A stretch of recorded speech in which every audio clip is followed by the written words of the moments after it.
Fred here, welcome back to the Gear Obsession channel. In this episode I will be doing my long-term review of the Spyderco Delica 4. So I've already done an unboxing. I really went over the specs, but just real quickly. The blade is a plain edge and it's 3 inches long and 1.8 ounces, very light. Has this volcano grip black FRN handle. It's an incredible knife. Let me tell you, this knife, I've been happier carrying this knife than any other knife so far. It's absolutely incredible. It just, I thought because of the skinnier handle, it wouldn't be as comfortable, but you know what? It gives you could get your hand so wrapped around this thing. It feels so secure. They knew what they were doing when they were designing this knife, and I love thin knives, but yet it's so grippable, and the way the jimping is, and just you can get a grip on this knife no matter what. And that's not even the biggest plus. The biggest plus is that big hole. That hole freaking spoils. Oh, look at that. Hello. That hole just spoils the crap out of you, because when you use this knife for months, if you try to go back to a thumb stud, it just doesn't feel right. This is so comfortable, so grippy, so incredible. And let me, it's just so accessible. Now, even with gloves, it's easy. And even if you don't, even if you can't get a hold of that, so much of this blade sticks out, which I thought was a negative, because I was afraid I'm going to have it in my pocket and it might get scratched up by other things. But that VG10 steel really resists scratching. But even with gloves and everything, you could just grip this blade. If you grab it like this, and you could just flip out the hand, and like that. There's just so many different ways to open it. And can you close it one-handed? A lot of people think that a lockback requires 2 hands. All you do is just flip it and put your index finger here and put your thumb here, and then you can knock it down a little bit. See what I'm doing? Knock it down a little bit and then flip it back and close it. So it is definitely one-handed. It's possible. And just flies out. It's so smooth. It's so incredible. Now, things I had to do while I had this knife, I did have to adjust the pivot screw once or twice. It did loosen up. I remember doing it once in a 3-month period, having to tighten the pivot screw a little bit. Just a tiny bit of play worked its way in there, which can be expected. And twice or 3 times I had to tighten these screws for the clip. So you want to pay close attention to these little screws that are holding on this clip, because they will work their way loose. And the first sign is you'll feel a little side-to-side play back and forth on it, and you better do it, because you don't want to lose these little guys, because you'll never find them. Look how small those screws are. Now, if you notice, my clip is shiny. These come with black painted, like a black paint over the clip, and within a week or 2 it started getting a lot of scratches, and I really didn't like the way it looked. So I went down to my garage. I took this clip off and went to the garage and put this on my buffing wheel and buffed all the paint off and made it a nice shiny stainless steel looking clip. And there's no rust, no nothing. By the way, no rust has gotten on this knife whatsoever. It's just pristine. Now, one of the things that I might suggest for Spyderco to do, and I'm not sure if this is doable, I am not a knife designer or engineer, but one thing I thought would be cool is, how some knives have finger coils, right? When you hold it, you can get your thumb choked up on the knife right there behind the jimping on the thumb ramp. But wouldn't it be nice if this was designed, when it's open, it was a curve where your finger can sort of fit in there, so you could really choke up on that blade if you wanted to. I thought that would be kind of neat, even though it's not designed to put your finger there. But if it were sort of made where this area here was sort of a round finger tutorial there, it would be pretty cool if you really had to choke up on the knife while working on it. Now, I want to get some, so I'll be back in a second. Okay. Now, everyday use, opening cardboard boxes, breaking nylon straps off of things, nothing too terribly bad. Maybe some thin wires and things like that. The blade has remained pristine. Very nice, very hard. VG10 steel is absolutely incredible. It's very hard and still very stain and corrosion resistant. Now, one of the things that most impressed me was I was opening up one of these dreaded blister packs in the bathroom while sitting on the pot because I can't just stand around and do one thing.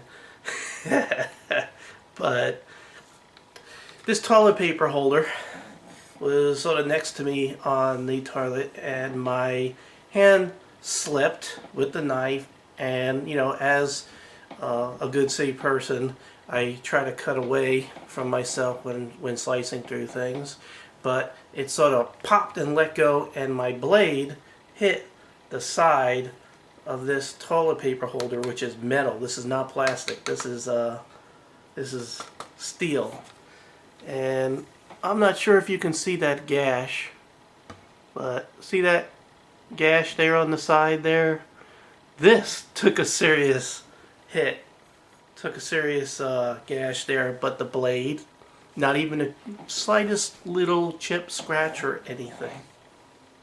So it's held up very well, and I use a knife. I'll pull out a knife at least once a day, opening up packaging, and it keeps its sharpness very, very well. I might have touched it up like every 2 weeks. I'd break out the sharpener and just a couple of quick passes on it. Nothing, serious, almost like honing the blade, and that's it.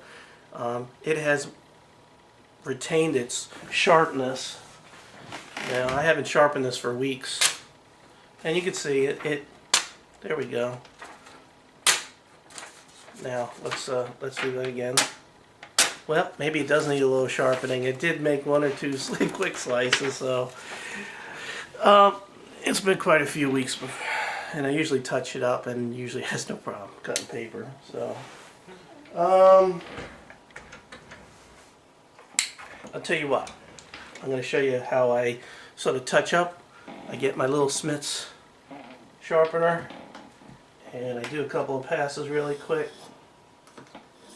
And this is all I do. Just I might run it through the one side and then the ceramic once or twice, 3 times, 4 times, 5 times. That's it. And we'll see. Let's see. Yep, and we're back at business. So that's all you need to do every couple of weeks with the Spyderco if you do use it a lot. So now, here's a criticism. If you notice, this is a 3-inch blade, but this handle's kind of long. Now, when you fold it up, you can see, I'm going to try to get the light in such a way, the edge of the blade stops here and you have all this extra space. Another thing is, I'm going to hold this like this, you see that gap above the blade? That's wasted space where this handle's bigger, much bigger than the blade, so it's not very space efficient. They could have actually made this a little bit shorter. And to give you an example of what I'm talking about, I'm going to bring out another favorite of mine where I'm going to be doing a long-term review. And this is the Kershaw Storm, which someone had told me is getting discontinued soon. Now you can see that the Kershaw Storm is slightly smaller as far as the handle is concerned when it's folded up. I'm going to see if I can get my hand in the middle so you can sort of see. Slightly smaller. But when you open these guys up, guess what? The Kershaw has a larger blade. See how much larger that is? So let me see if I can get the handles exactly even, and you can still see it's larger. And the reason why the Kershaw has a larger blade and a handle that's slightly smaller is because that blade comes almost to the top there, the edge of the handle. Now it's not in there where you can get to it, it's not a danger. And also you can see that there's less space here on the top of the blade compared to the scales there. So it's more space efficient. A little bit of engineering has kept this one where the blade is larger in a smaller handle. So I don't know if, maybe Spyderco could put a slightly larger blade in there, or they could make the handle just slightly smaller and just make it that much better.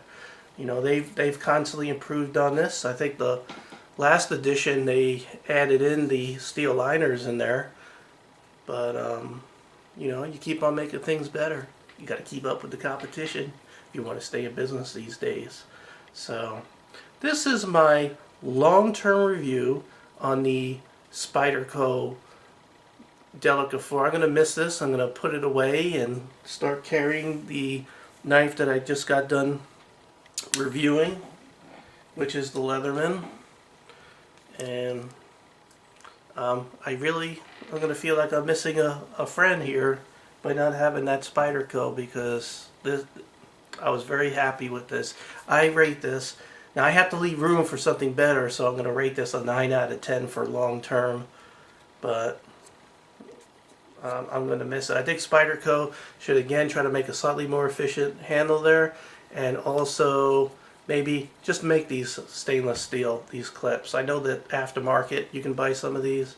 And for the screws, make sure that you maybe Loctite them. If you know you're not going to move that clip around anymore, you might want to put some Loctite on the threads on those screws. Maybe it'll hold it better. Or just, every once in a while when you pull out of your pocket, move the clip back and forth a little bit. If it feels like it's wobbling a little bit back and forth, tighten those screws before you lose them. So with that, please come back.